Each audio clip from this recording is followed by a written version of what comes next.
here I am making my new journal, which this is the same journal that I made in the video that I posted a little bit ago. That is a bookbinding tutorial, so definitely check that out if this is something you're interested in. It's in a playlist called tutorials. It's the only video in that playlist so far, but hopefully there'll be more alongside it in the future. And then one of my favorite parts of going downtown is seeing all of these benches painted by local artists. Every year there's new ones, and I would love to be able to do one someday. I don't know how you even get that gig. Maybe it's all college students. This is a college town, but I don't know. I love them. Next stop was the library, which I feel so lucky to have this library nearby because they have the best scanner. I've looked up the scanner and it's like several $1,000s, and this is what I use almost all the time for scanning my art. The scanner that I have at home is not great. It just doesn't pick up colors very well or scan at such a high quality. But yeah, next stop is the park.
After the park, we went to my best friend's house and played some Smash. And my Tama Paradise died for the first time. Okay, so, was it last vlog or the vlog before? I don't know. I showed you guys that little pink camera from Amazon that I got for like 30 bucks. And I was talking to my grandparents about that while we were out at lunch, and you know, it's a cute little camera, but the thing about it is that it doesn't have like an actual zoom function. It's just a digital zoom, and it doesn't really like have the ability to focus on things, especially close up, which is kind of a problem for me because you know, I'm doing like close-up shots of my art, and I like taking pictures of my little toys that are small, and it doesn't really like to focus on those things. So I was talking to my grandparents about that, and my grandma was like, well, I still have my old digital camera. So right after we went to the park, she gave me her old digital camera. And so I'm really excited about this. This is a Canon PowerShot SX230HS, it says.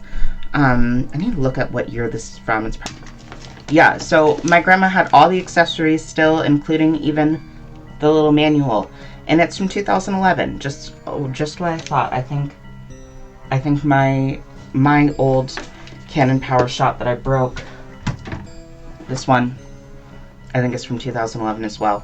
Wow, it's a lot lighter than this one. This uses like a rechargeable battery pack, and she had 2 batteries, and she had all kinds of cords that go with it. It has a cute little like flash that folds up. No, it's not letting me do it because it's not on, but yeah, really nice camera. The only issue is that there's a couple little scratches on the lens, so you might see some weird spots. Sometimes when the light hits it, it looks a little like, just kind of looks like it's dust particles, but it's a little scratch on the lens. So nothing I can do about that. But yeah, I'm so thankful that my grandma gave this to me. You know, she hasn't really used it since has an iPhone with a good camera now. Just like most people, just takes pictures and videos on her phone nowadays. But I still like to use the old digital cameras for my vlogs. I think it just gives the right kind of ambiance. It's the right vibe for me. So yeah, I'm gonna be mostly filming with this going forward, but needed to film this with the little pink one because I can't show you guys the camera while I'm filming on it. But it'll still be nice to have the little pink one as like a backup, especially when I'm going to shows. You know, I don't need to worry about the pink one like getting damaged at shows like this one, but I did actually just go to a show and bring this one because the pink one like is not great at catching audio. Like if there's loud music, it just can't handle it. It just turns into like garbled noise. But hopefully the voiceover for this part is good. I think I filmed talking clips with this before. And it's been fine. Anyway, that's my story about another new camera. And this one will probably be the last one for a while. I still really want to get a pink Kodak Coolpix at some point. They look really cute, but that'll probably be far in the future because now it's not a need. Now I have a camera that actually like fulfills all of my needs for now. At this point in my little vlogging journey, and it takes really nice pictures too. But yeah, I just wanted to give you guys an update on the camera situation.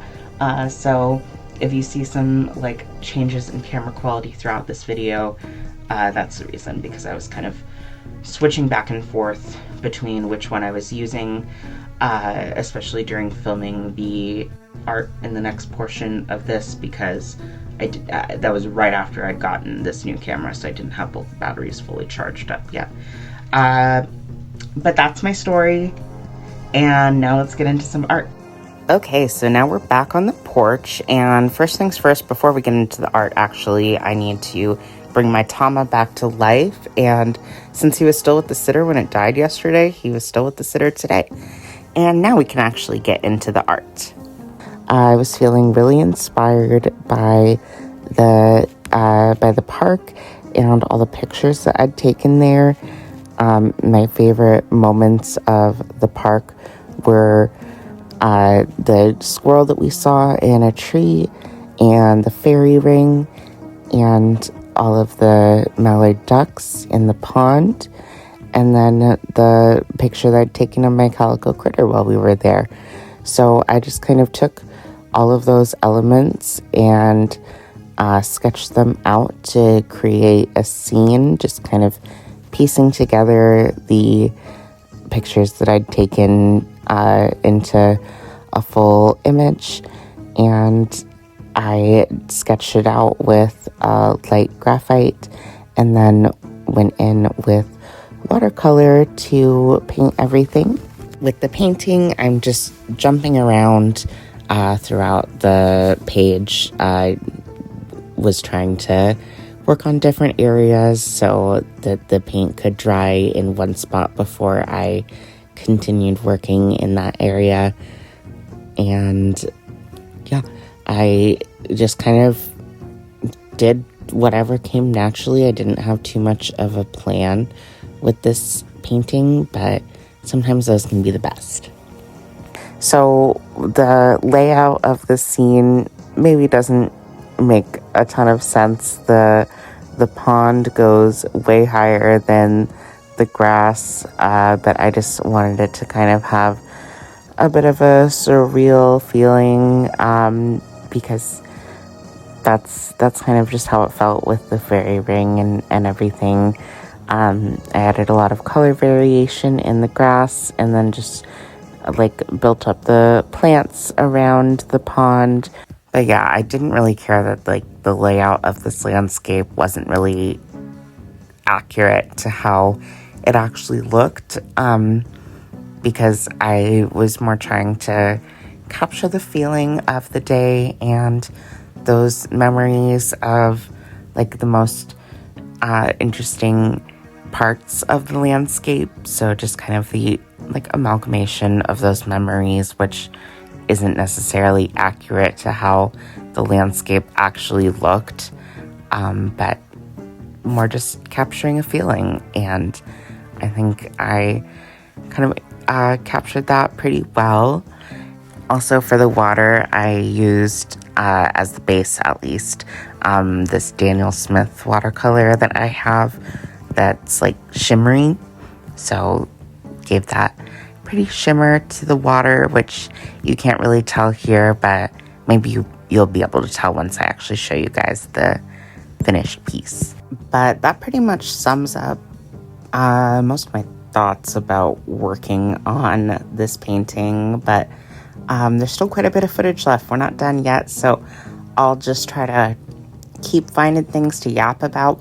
I don't know, do you guys like videos where it's just someone working on their art with music, or do you prefer yapping? Because I definitely tend to prefer videos where people are yapping with a voiceover over top of them doing their art, because I'm usually doing my art as well at the same time. So I like to just kind of listen and maybe not necessarily looking at the screen the entire time.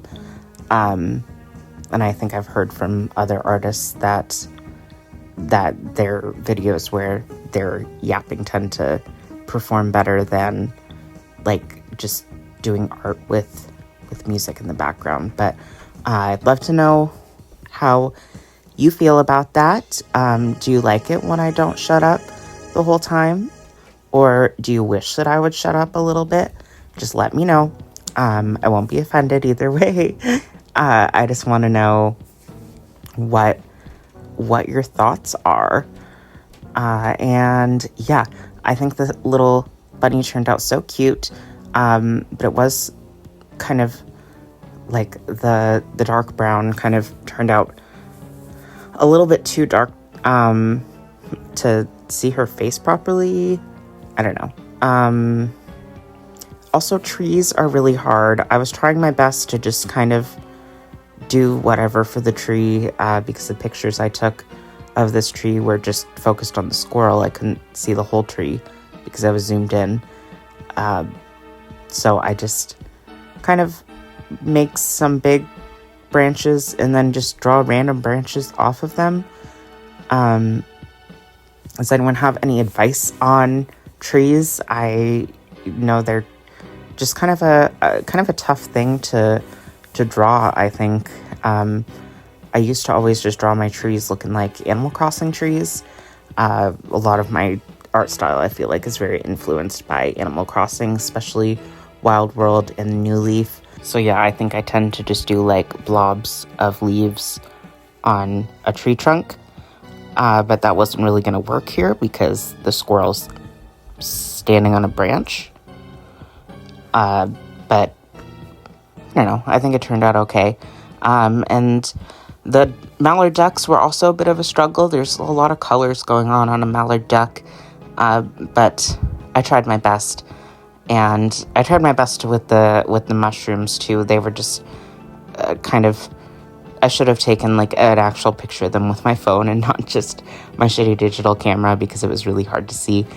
But anyway, for the leaves of this tree, I was kind of doing like a dry brush type thing with one of my fluffiest brushes to just give some texture, just going straight over the branches. So I tried to not do much water so I could get the pigment of the green without actually like blurring the paint of the tree branches.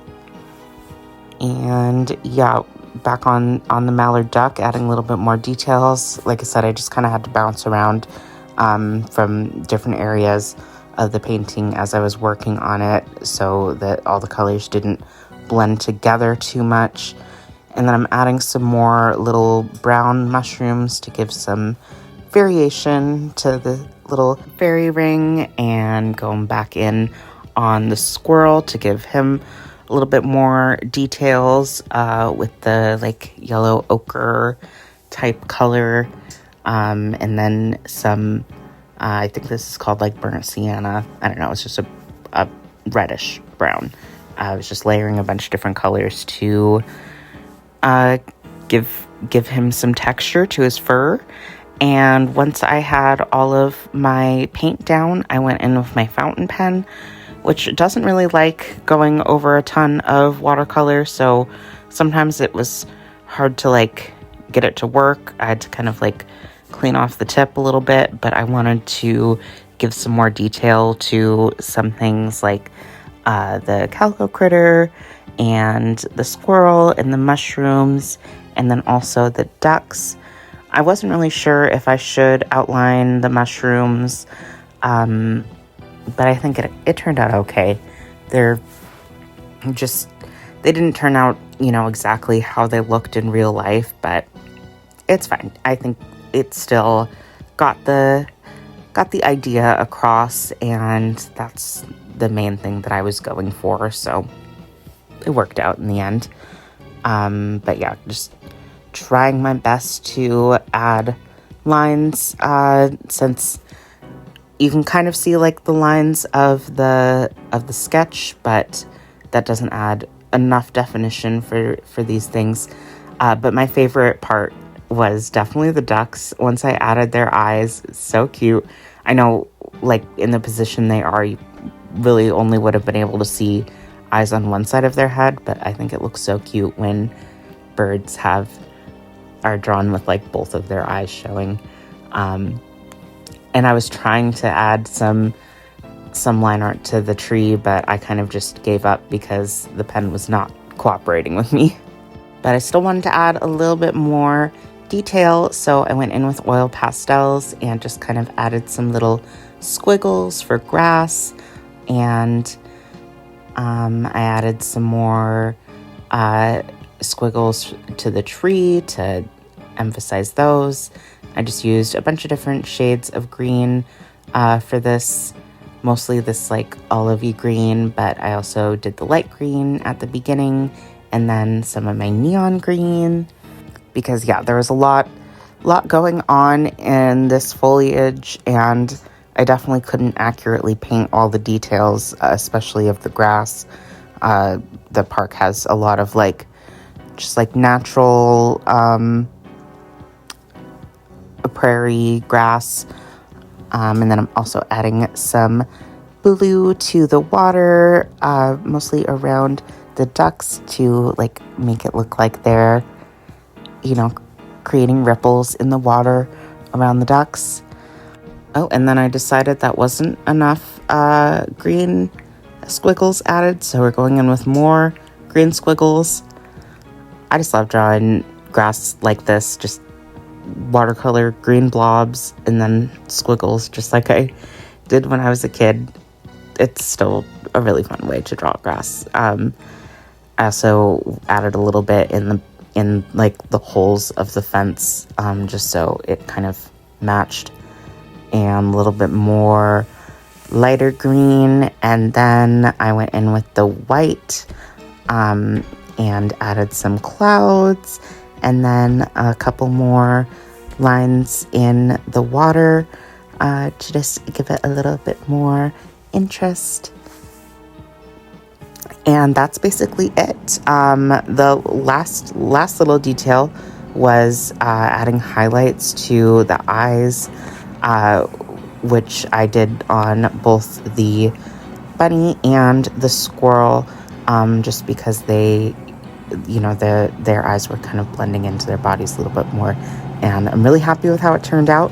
So here's some close-ups of the finished piece, and yeah, it's all done. And then while I was out on the porch, I was reading some more of The Year of the Griffin, and let's just appreciate these beautiful fall trees. There's just so many beautiful trees in my neighborhood. Love it so much. On this day, I decided to go on a walk to Trader Joe's, which isn't too far away, but definitely farther than I usually walk, especially by myself.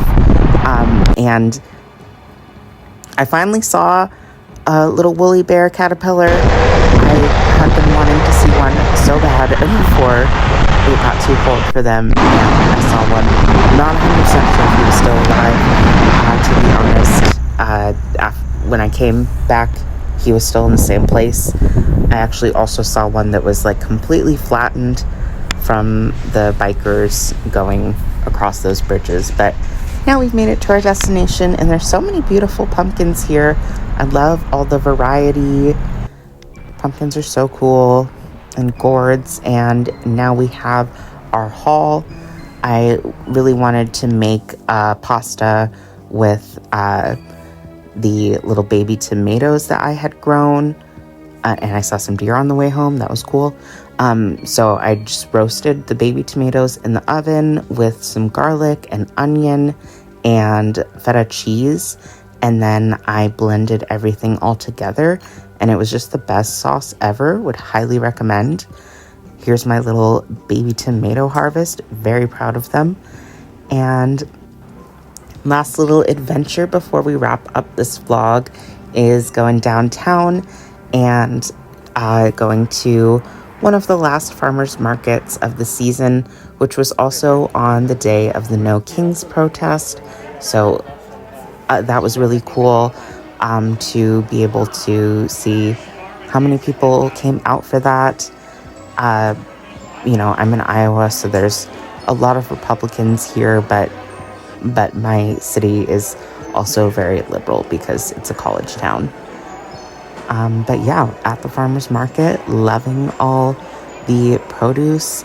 Was really hoping to get some onions and garlic today, but I don't think we ended up getting either of those on this day. the guy that I usually get them from was out, but that's okay. I still got to see pretty flowers, and we still got to get some donuts. This is my last apple cider donut of the season, and then we went out for lunch. Okay, so that's gonna wrap up this vlog.